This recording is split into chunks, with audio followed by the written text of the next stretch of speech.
நெரிசலில் சிக்கி 11 பேர் உயிரிழந்த விவகாரம் குறித்து மாநில அரசு அறிக்கை அளிக்க கர்நாடக உயர்நீதிமன்றம் உத்தரவிட்டுள்ளது. பெங்களூருவில் ஆர்சிபி வெற்றி கொண்டாட்ட கூட்ட நெரிசலில் சிக்கி 11 பேர் பலியான விவகாரம் கர்நாடக உயர்நீதிமன்றத்தில் விசாரணைக்கு வந்தது. இவ்வளவு கூட்டம் வரும்போது முறையான நெறிமுறைகள் கடைபிடிக்க வேண்டுமல்லவா என கேள்வி எழுப்பிய நீதிபதி, காயமடைந்தவர்களை உடனடியாக மருத்துவமனையில் அனுமதிக்க ஏற்பாடு செய்யப்பட்டதா எனவும் கேள்வி எழுப்பினார். இதற்கு பதிலளித்த அரசு தரப்பு வழக்கறிஞர், அனுமதி இலவசம் என அறிவிக்கப்பட்டதால் எதிர்பார்த்ததை விட அதிக கூட்டம் வந்ததாகவும் 50,000 இருந்து 60,000 பேர் வரை வருவார்கள் என எதிர்பார்க்கப்பட்ட நிலையில் 2.5 லட்சம் பேர் வருகை தந்ததாகவும் தெரிவித்தார்.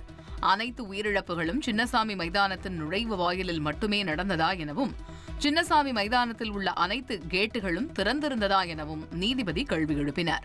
சம்பவம் நடந்தது விதான்சௌதா பகுதியில் அல்ல, சின்னசாமி கிரிக்கெட் மைதானத்தில்தான் என விளக்கமளித்த அரசு தரப்பு 21 நுழைவு வாயில்களும் திறந்திருந்தது என கூறியது.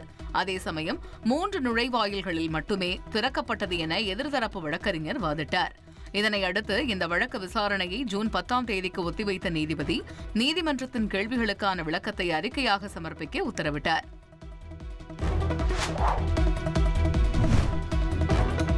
பெங்களூரு கூட்ட நெரிசலில் சிக்கி உயிரிழந்தவர்கள் குடும்பத்தினருக்கு தலா 10 லட்சம் ரூபாய் நிவாரணம் வழங்கப்படும் என ஆர்சிபி அணி நிர்வாகம் அறிவித்துள்ளது. கூட்ட நெரிசல் சம்பவம் மிகுந்த வலியை ஏற்படுத்தியுள்ளதாக கூறியுள்ள ஆர்சிபி அணி நிர்வாகம், காயமடைந்தவர்களுக்கும் நிதி உதவி வழங்கப்படும் என உறுதியளித்துள்ளது.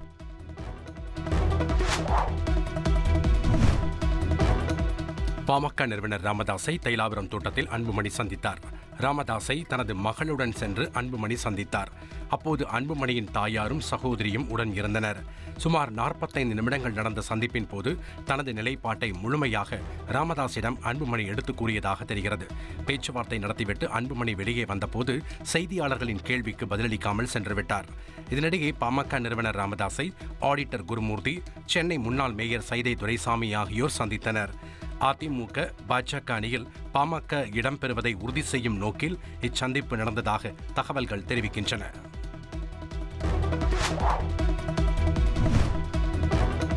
தமிழகத்தில் 2 நாட்களுக்கு வெப்பம் அதிகரிக்கும் என்று வானிலை ஆய்வு மையம் தெரிவித்துள்ளது. இது தொடர்பாக சென்னை வானிலை ஆய்வு மையம் வெளியிட்டுள்ள அறிக்கையில், மேற்கு திசை காற்றின் வேக மாறுபாடு காரணமாக தமிழகத்தில் ஒரு சில இடங்களிலும் புதுச்சேரி மற்றும் காரைக்கால் பகுதிகளிலும் வரும் 9ஆம் தேதி வரை இடி மின்னல் மற்றும் பலத்த காற்றுடன் மணிக்கு 30 முதல் 40 கிலோமீட்டர் வேகத்தில் லேசானது முதல் மிதமான மழை பெய்யக்கூடும் என்றும் தெரிவிக்கப்பட்டுள்ளது. மேலும் தமிழகம், புதுச்சேரி மற்றும் காரைக்கால் பகுதிகளில் அதிகபட்ச வெப்பநிலையில் மாற்றத்திற்கான வாய்ப்பு குறைவாக இருந்தாலும் சில இடங்களில் சற்று உயரக்கூடும் எனவும் வானிலை மையம் கூறியுள்ளது.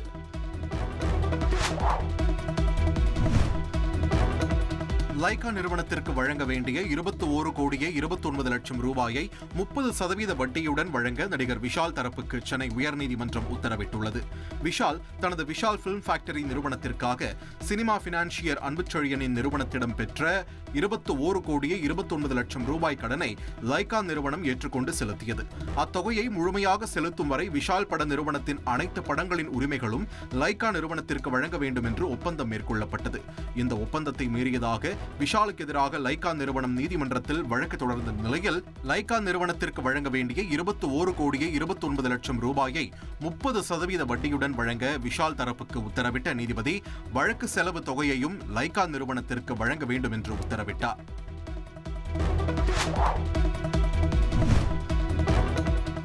சென்னையில் ஆபரண தங்கத்தின் விலை சவரனுக்கு 320 ரூபாய் உயர்ந்துள்ளது. ஒரு சவரன் தங்கம் 73,040 ரூபாய்க்கு விற்பனை செய்யப்பட்டது. 1 கிராம் தங்கம் 40 ரூபாய் உயர்ந்து 9,130 ரூபாய்க்கு விற்பனையானது. வெள்ளியின் விலையில் மாற்றமின்றி 1 கிராம் 114 ரூபாய்க்கும் 1 கிலோ வெள்ளி 1,14,000 ரூபாய்க்கும் விற்பனை செய்யப்பட்டது.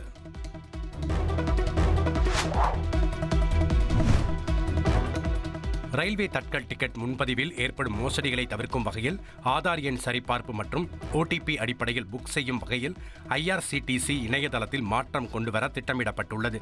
போலி ஐஆர்சிடிசி கணக்குகள் உதவியோடு டிக்கெட் முன்பதிவு செய்ய தானியங்கி கருவிகளை பயன்படுத்துவது அதிகரித்துள்ள நிலையில் 24 மில்லியன் கணக்குகள் முடக்கப்பட்டுள்ளதாக ரயில்வே தெரிவித்துள்ளது. இந்நிலையில் ஆதார் சரிபார்க்கப்பட்ட கணக்குகள் மட்டுமே ஆன்லைன் தட்கல் டிக்கெட்டுகளை முன்பதிவு செய்ய அனுமதிக்கப்படும். முன்பதிவு செய்வதற்கு ஆதார் அடிப்படையிலான OTP அங்கீகாரமும் தேவைப்படும் என்று தெரிவிக்கப்பட்டுள்ளது. ஆதார் சரிபார்ப்புக்கு பிறகு முறைகேடுகளை கட்டுப்படுத்த கவுண்டர் அடிப்படையிலான தட்கல் டிக்கெட்டுகளையும் முன்பதிவு செய்யலாம் என்று ரயில்வே வட்டாரங்கள் தெரிவித்தன.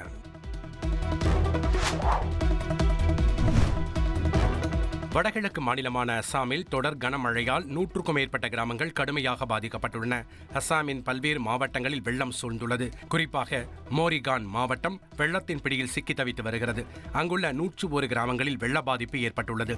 இதனால் பொதுமக்களின் இயல்பு வாழ்க்கை முடங்கியுள்ளது.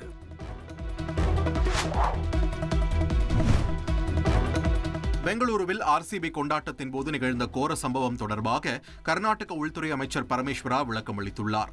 RCB KSCA நிர்வாகத்தினரை சந்தித்து பேச உள்ளதாகவும் தவறு எங்கு நடந்தது என்பது குறித்து DGP மற்றும் பெங்களூரு நகர போலீஸ் கமிஷனர் விசாரணை நடத்தி வருவதாகவும் தெரிவித்துள்ளார்.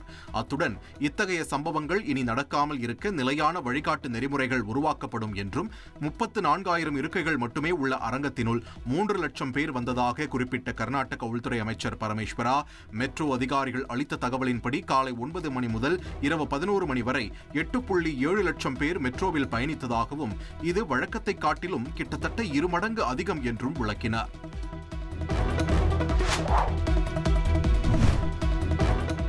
ஈரான், ஆப்கானிஸ்தான் உட்பட 12 நாடுகளில் இருந்து வரும் பயணிகள் அமெரிக்காவில் நுழைவதற்கு தடை விதித்து அமெரிக்க அதிபர் டொனால்ட் ட்ரம்ப் உத்தரவிட்டுள்ளார். இதன்படி முழுமையாக கட்டுப்படுத்தப்பட்ட நாடுகள் பட்டியலில் ஆப்கானிஸ்தான், மியான்மர், சாட், காங்கோ குடியரசு, மத்திய ஆப்பிரிக்காவில் உள்ள Equatorial Guinea, Eritrea, Haiti, Iran, Libya, Somalia, Sudan, Yemen ஆகியவை இடம்பெற்றுள்ளன. இதேபோல் பகுதியளவு தடை செய்யப்பட்ட நாடுகள் பட்டியலில் Burundi, Cuba, Laos, Sierra Leone, Togo, Turkmenistan, Venezuela ஆகியவை இடம்பெற்றுள்ளன. பயங்கரவாத ஆதரவு, சட்டவிரோத குடியேற்றம் உள்ளிட்டவை இந்த கட்டுப்பாடுகளுக்கு காரணம் என வெள்ளை மாளிகை விளக்கம் அளித்துள்ளது. இதனிடையே ஹார்வர்ட் பல்கலைக்கழகத்தில் பயில விரும்பும் வெளிநாட்டு மாணவர் விசாக்களை நிறுத்தி வைப்பதற்கான பிரகடனத்திலும் ட்ரம்ப் கையெழுத்திட்டுள்ளதாக தெரிவிக்கப்பட்டுள்ளது. அதிமுக்கிய விவரங்களை அனைவருக்கும் புரிய வைக்கும் பாட்காஸ்ட். தவிர்க்க முடியாத முதல் மக்கள் வளைகுடா நாடுகள் பிரான்சிஸுக்கு பிரியா சம்பவங்களை தேடி களத்திற்கே உங்களை அழைத்து செல்லும் ஸ்பாட்லைட். அங்க இருக்கக்கூடிய கள விவரங்கள் என்ன? அமலாக்கத்துறை கடந்த 5 வருஷமாவே சார் எனக்கு ரொம்ப பிடிக்கும் அவர் வர்றதுக்காக எங்களுடைய நியாயமான கோரிக்கை. Even at the cost of stopping. பார்வையாளர்களையும் செய்திக்குள் பங்கெடுக்க செய்யும் மக்கள் குரல். 50 ரூபாய் எங்களுக்கு தண்ணிக்கு ஒரு தீர்வே இல்லங்க 10 வருஷமா. எங்களுக்கு சரியான ஒரு விடிவு கிடைக்கவில்லை. 60,000 ஏக்கருக்கு தான் கேட்கிறோம், பிச்சை கேட்கறாங்க. புத்தம் புதிதாக, வித்தியாசமாக ஹெலிகாப்டர்களின் விபத்து என்ன படிக்கலான்றதுல பேரண்ட்ஸும் என்கரேஜ் பண்ணணும், ஸ்டூடெண்ட்ஸும் தேர்வு செஞ்சு.